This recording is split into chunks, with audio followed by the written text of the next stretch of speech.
All right, for our viewers, we've got a special treat here today. We've got Paul Poteet, founder and CEO of Surge Investment Group, and I'd like to welcome you to the Real Estate Mavericks, Paul. Very good. You're out in St. George, Utah, right? So that's a pretty incredible place. Sunshine, rocks, red rocks, everything outdoors going on. That's Um, right. That's right. There's a lot to do here. Nice, nice. I started my career out in San Francisco renovating, so I can appreciate people operating in dynamic environments that are fun to live in and fun to be in, fun to develop in. Um, so so here we go. Yeah, I guess I'd like to start the conversation here with finding from you, what your special moments were that got you going in real estate and in development in particular, your light bulb moment. That's always a good question to ask someone who's already achieved a lot in your field. Yeah. Yeah. Development is not talked about a lot unless you know somebody that's already in development. So when I was in college, I knew I wanted to own my own business. I didn't Hmm. work for somebody else, but I didn't know what that was. And so I was very involved in entrepreneurship society, things like that, and just networking and meeting different business owners. And as I Okay. was getting ready to graduate college, one of those business owners that I had networked with introduced me to a gentleman that was a real estate developer. Had been out of the game for a while. He started getting back into it about that month. And so it was a very fortuitous invite for me to meet this guy. Ended up becoming a mentor of mine. Before then, I'd never heard of real estate development before. But as he started talking to me about what it meant, what it entailed, I got hooked pretty quickly. So Hmm. I got started in this straight out of college, just because Mm, I had the right connection there and the right person to teach me. Um, nice. so that's how I got into it, and we started off with some small wins. He had lost everything in the crash and just started his business, like I said, the month I met him. And so we were building it from scratch. And so Mm, I got a lot of opportunity to learn under him, but also be a business partner and grow something fresh together. So kind of the best of both worlds for me. nice. Yeah. So you started with land flipping and entitlements, and then you moved into full scale development. What drove that transition Mhm. into full scale development? Well, land flipping is something you can do with relatively little capital, and we had relatively little capital. So we would identify infill sites that were already zoned to allow for multifamily, but they were the uncommon zoning. So, for Mm, example, in multifamily, MF2 or MF1, whatever usually means from a zoning standpoint, multifamily, and then the density or the standards that you have, et yeah. cetera. Well, there's a trend across the United States where many of these cities are permitting multifamily in some of the commercial zones. And this is to encourage rooftops and households in some of their more dense urban centers to create walkability, et cetera, which Mm, incentivizes more commercial development in those areas. And so we were finding these areas that had just recently approved for commercial zones to be allowed in the multifamily, or sorry, approved for multifamily to be allowed in the commercial zones. And we were picking up a bunch of those sites, getting them drawn up, exposing the vision of what they could be. With at the time there was a multifamily boom that was the most valuable use that you could do, and flipping that for sale. So we were mm, able to do that, between $10,000 and $20,000 upfront investment, and we were making, 100%, 200% markups on the properties that we made with double closings, meaning that we bought and sold it the same day. So very little capital needed. But once we had a couple of those deals where we got a few smaller investors that trusted us, saw our track record, we were making some money on those deals. We were able to then grow that into construction. And the first mm, thing I did was a duplex, so we started off very small.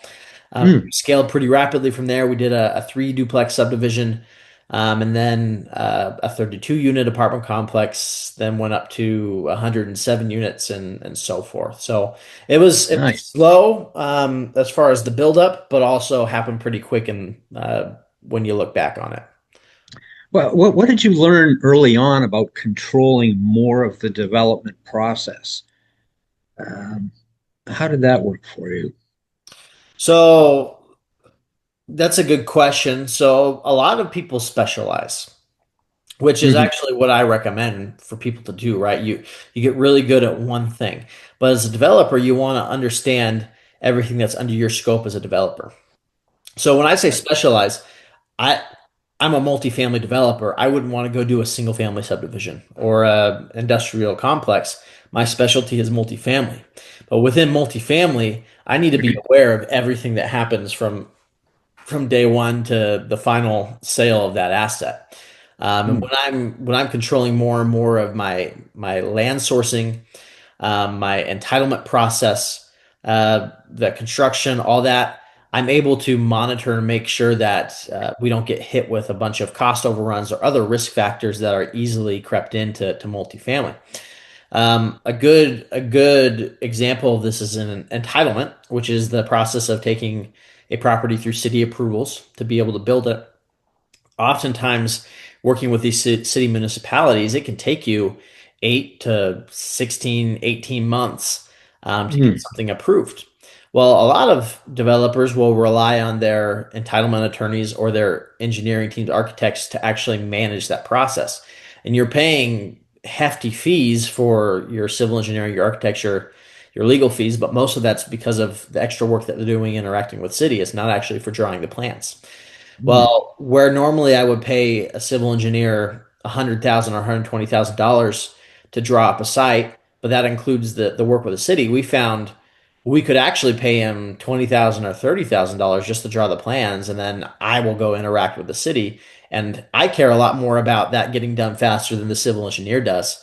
And so I'm Mm. able to stay on top of them and manage that process. And by doing that, we were able to get a lot of these projects approved within, sometimes 4 months at the Mm. most aggressive end, to 8 months, 10 months.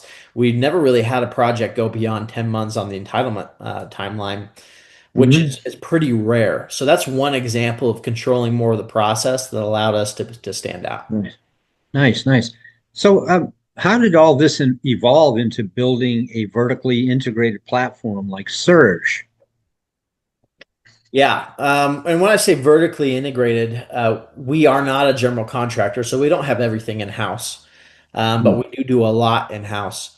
Um, it just made it easier to say what in this process can we control? Where are the biggest risks? Where are the biggest bottlenecks, slippage of time, etc.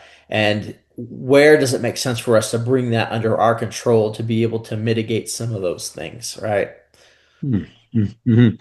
Now, you scaled really quickly here, hundreds of units built in a relatively short amount of time. What's allowed you to move that fast? What are the key factors you Yeah. could share with us? So, a brief overview of my career in 20 seconds. I started, like I said, with my mentor out of Mm. college. We built that company doing land flipping and then on to construction in a period of about 4.5, 5 years.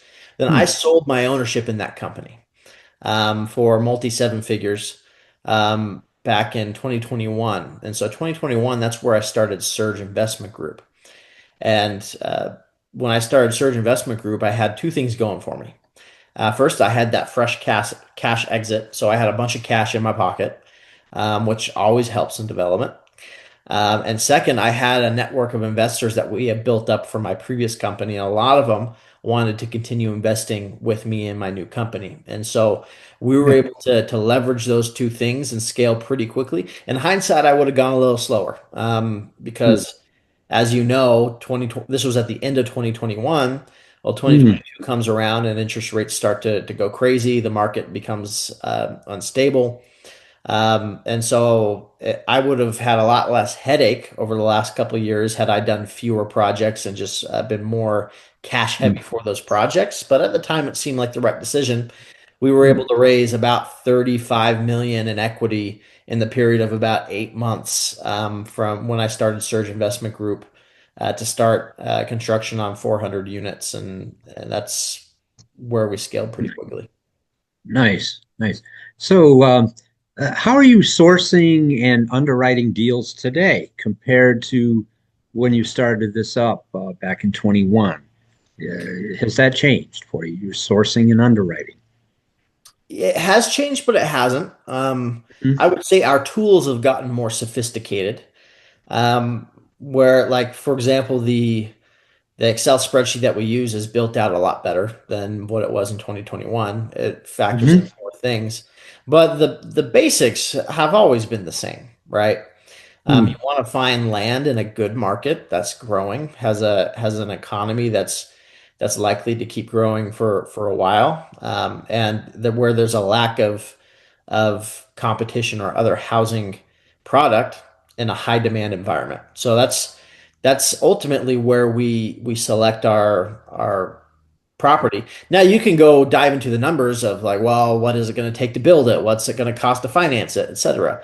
All those things are important, but at the end of the day, we're investing for the long term, and for the long term, you want to identify markets that are underserved, which is why you Mm. see us invest in a lot of secondary markets. I don't go much to the big cities, um, Oh. and Mhm. areas within those markets that are a little bit neglected as far as uh, new multifamily development, but you see other new Mhm. assets being built. So I like to piggyback into next to newer commercial centers or single family housing developments or factories, things like that, where I know that's being built and there's not a lot of multifamily there. So Mhm. that's kind of our basic. I know it's not diving into the numbers, but we like to see those things are being hit, and usually where those things are being hit, the numbers tend to follow. Nice, nice. Okay. So, Paul, if we were to fast forward 2 to 3 years, how do you think that this process may be changing a few years from now? Yeah, so there's a few ways I can answer that. First off, and I won't spend much time on this one, Mm. AI, the tools available with AI are continuing to grow and advance in terms of the ability to find potential deals, potential markets and areas, aggregate data, all that. Mhm. And so it's going to be easier just to find areas of opportunity, but that'll also create more competition in places where that might have been overlooked previously. Mhm. The other thing I think is going to people are going to start to catch on to is the power of secondary and tertiary markets. For the last 15 years, all of the capital has been focused on primary markets. When I say primary market, that's going to be your city like Dallas, Fort Worth, your Atlanta, Georgia, Charlotte, North Carolina, these large cities. That's where all the capital's been going. And what you've seen is this demand in these growing secondary markets, such as Waco, Texas is one that I'm in, or Greenville, South Carolina. That these smaller second tier cities have still been growing in population, but the investment hasn't been there, and so um, Mm. there's a huge dearth of supply in a lot of these markets where the numbers are actually really good. Right. And a lot of times they've outperformed primary markets. So I think you're going to see Mhm. a shift overall in how larger capital sources view these smaller cities, and I think you're going to see opportunities in those areas. Nice, nice. So, okay. Next question would be on capital raising. Raising equity and securing construction debt, it's one of the toughest parts of development. And what have you learned from that process? How can you, Yeah, the yeah. first thing I've learned is it doesn't get easier the more you do it, Okay. Yeah. All right. unfortunately. But Uh, it absolutely is the toughest part of development, raising capital. And capital comes in two forms. There's equity and then there's debt, right? Hmm. Hmm. Usually debt is a function of how much equity do you have. I can get debt in any market if I have enough equity. So equity is the problem you want to solve for. Hmm. Hmm. Um, and during 2022 to 2025, equity dried up in real estate. Even some of the most proficient developers just were not able to start projects because they didn't have enough equity investors. It was all sidelined. And so the important thing is when raising equity, prioritize raising enough equity for the project. So if you have a fund, for example, you're trying to raise 100 million for that fund. Well, I could Hmm. do 5 projects with 20 million invested in each project. Um, But if each of those projects I'm investing in are at 80% leverage construction in a good market, well, that's good. I can do more projects with that, but it would be better to do four projects than to do 70% or Mm, 75. So leverage is where the risk is at. mm, And if you have an over levered asset, it's going to put you at greater risk if the market doesn't go your way at the end of construction. mm. And so what I've learned is it's better to raise more money per project, and to protect the asset, protect against future cash calls, and to make sure you're properly funded as opposed to trying to do more deals with less equity. Mhm. Um, Okay. and Yeah. Is from the that what separates successful capital raisers from failed ones? Is it as essential as that?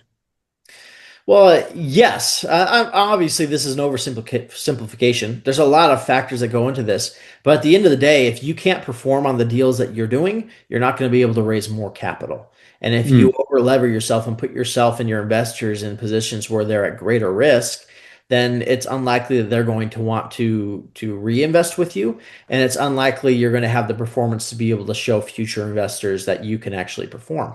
And so mm. it's better to be a little bit more conservative and to approach deals with how do I protect my investors and make sure that we have the best outcome possible, as opposed to how do I do the most that I possibly can with the money that I have. Okay. And what's your opinion about what do investors really care about most in capital raising today, um, based on your experience in today's market? So there's two different types of investors that are going to come into equity. And again, this is an oversimplification, but for the purpose of this answering this question, you have your larger check writers, let's call that your family offices, your ultra high net worth individuals, even institutional type organizations. They're much more sophisticated in these matters, and for them, it's going to be making sure that they hit the right numbers first. Mhm. And so most of them are going to want about a 7% yield on cost. Some of them are coming down to 6.5% that they're underwriting. And they're going to want an IRR north of 17%, really closer. They want to be closer to 20 to 25% Mhm. IRR on an underwritten deal. That's really Yeah. hard to make pencil in today's market. Then you Yeah. have the second group of investors, which is going to be your high net worth individuals. These are people that are writing checks between $50,000 and a few $100,000 net worth total between, let's just call it 2 and 10 million. Now these individuals are willing to take more risk, I would say, or maybe they just don't know what things they should be looking at, but it's more relationship oriented. And so I see people in that category invest with poor operators all the time because they've known them for 20 years. And they Right. trust that person, even though the person, although well intended, doesn't really know what they're doing. And doesn't Okay. have a massive track record behind it. So the large check Yeah. writers, they want track record and they want numbers to know that it pencils. The smaller check writers, they want a relationship of trust before they invest. Okay. Yeah. You built and you've led teams through rapid growth and been very successful at this. What do you attribute your leadership ability to here, Paul? Can you share that with our younger people and everybody? How do you Yeah. attribute your success in your leadership? There's a couple things, and granted, I can always be better as a leader, but there's a couple things that really helped me from the outset become a leader and be comfortable with that position early on in my life. The first is my particular church group encourages leadership and participation at a young age. And so Mhm. I was very involved in that, and I led different groups within that. Um, and so that was one. And then also, when I was in high school, I was an athlete. I participated in a lot of sports. I was also involved in different clubs and organizations there. Captain of my football team and baseball team. I was the president of my high school DECA, um, where I ran our student store. So at a young age, getting involved in those types of opportunities and stepping up and getting comfortable leading groups of people has helped me in my career. And that continued through Nice, college and my involvement in leadership there. nice, nice. So Paul, every developer has its challenges. Can you share a moment when things didn't go as planned in your company endeavors here, and what you did to overcome that? I think the better question is, can I share a moment where things did go as planned? And I think the Okay. answer is no, I can't. Okay. So, uh, Right. look, development is, I would say, unique, but also not. Every industry has problems that come up, and those that succeed in life are those that can uh, process problems quickly and make decisions through them. And Hmm. so there's going to be obviously times of boom or bust, but even the good times, you're going to have fires to have to put out all the time. But I would say the last couple of years has been some of the hardest in the real estate industry has seen since the Great Recession. It's been a very hard time to be in real estate, and my company has not been immune to that. We've certainly had our struggles and will continue to until the market shifts drastically. But the key here for us overcoming is getting lean. I've had to make some decisions that I would have rather not made, in cutting staff and cutting expenses just to make sure that we have enough cash to survive whatever we need to. Um, but again, the key, and I answered this earlier, is leverage. Yeah. The lower leverage you have, the safer you are in the long term. I have a Mm-hmm. couple deals that I built and we had to get refinanced where if we did the construction financing at 75% loan to cost, which at the time seemed very good. And we're still falling short to a fully leased property. Rents are exceeding where we projected them to be. Uh, and we're still, 1, 2 million, 3 million short on a refinance because of the market and where it's ended up today. Whereas if I did those same properties at 70% loan to cost or 65% loan to cost, I might sacrifice what I can return to my investors at that because I have more equity I have to pay off with the same amount of profits. So instead of paying a projected, 25 to 30% IRR, maybe I'm closer to a 18 to 23% IRR at that Hmm. leverage. But I've protected my investors a lot more and I've put myself in a position where I can actually get the asset to a cash flowing position quicker. And not have to rely on calling cash from my investors, things like that. So having the appropriate leverage is one thing that we've learned helps us get through these situations. If I had opportunities to do deals at 85% loan to cost a few years back, if I would have done those deals, you wouldn't be talking to me today. Um, so Hmm. so being careful there is key too. Hmm. You're currently holding and waiting for the right market conditions. Is that accurate? And That's right. yeah, how are you thinking about timing right now? What signals are you watching? And, what does the next opportunity cycle look like to you? Yeah. Well, I think those that are able to finance and build projects today are going to be sitting really pretty in the next few years. So I'm pretty bullish on starting construction right now, even though uh, Hmm. the market may not fully be there for it, but it's starting to come back. I have deals right now that have appraised at higher than they have in the last couple of years. We've been able to get financing lined up and equity lined up. I've got one deal in particular, 388 units, where we should be closing on the next 60 days. Well, that wouldn't have been possible 2 years ago, or even a year ago. And so the appetite is coming back for development. Those that can get started right now are going to and build are going to be introducing their complexes in a time where there's very little competition because no one else is able to get things financed. So that's one opportunity that I see. I don't know if that answered your question. I'm trying to remember exactly what the question was. I went off on a tangent. Yeah. What signals are you watching in the market and I see. uh, So yeah, demand, that sort of thing too? aggression by lenders Oh.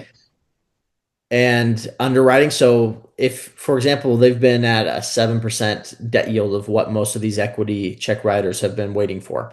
Well, a lot of them now are saying, okay, we can come down to 6.5%. So they're easing, which means that their appetite is growing.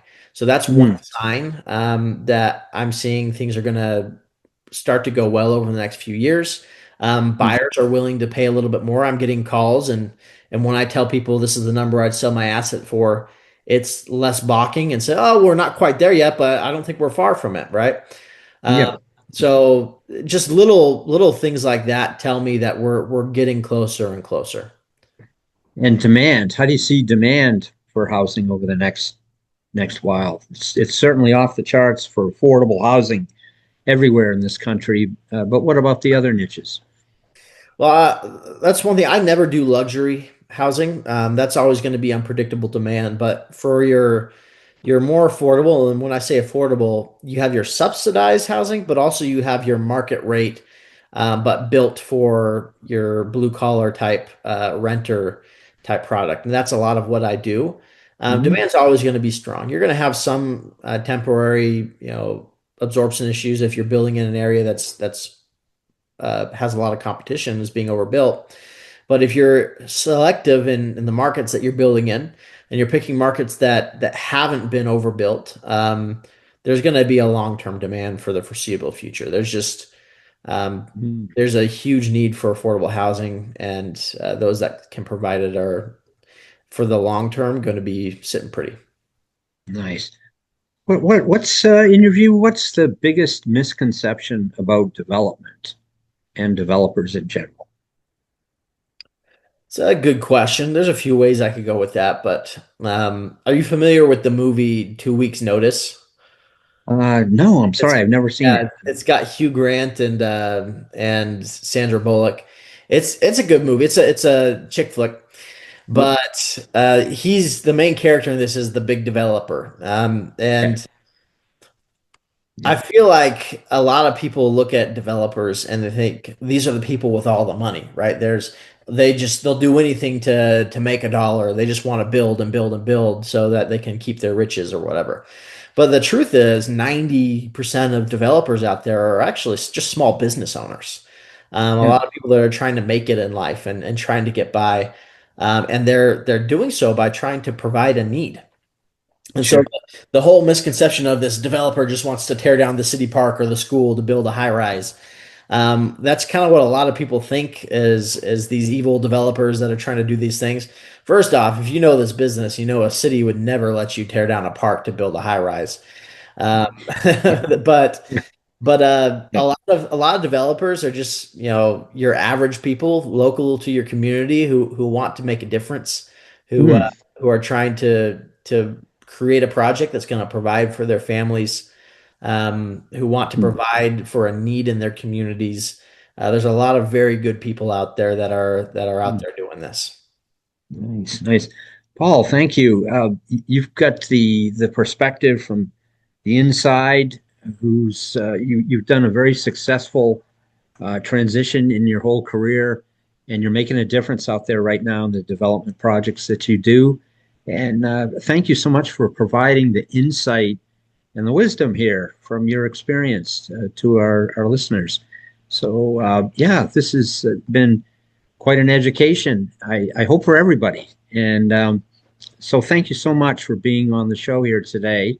We'll call that a wrap. But wait, before we do that, how can people get a hold of you here? Yeah. If any of your listeners want to get connected, first off, you can reach out to me on LinkedIn. I do webinars and publish regular articles around development topics. Mhm. But also we provide opportunities for those to invest directly with us and be involved in our projects. And they're welcome to reach out again via LinkedIn, or they can email me at Paul at Surge, redev.com. That's short for Surge Real Estate Development. Nice. So that'd Mhm. be a great place to start. Our website is www.surgeig.com. Thank you. Thank you, Paul Poteet. Thank you so much. Thanks for All having me. right. Very good.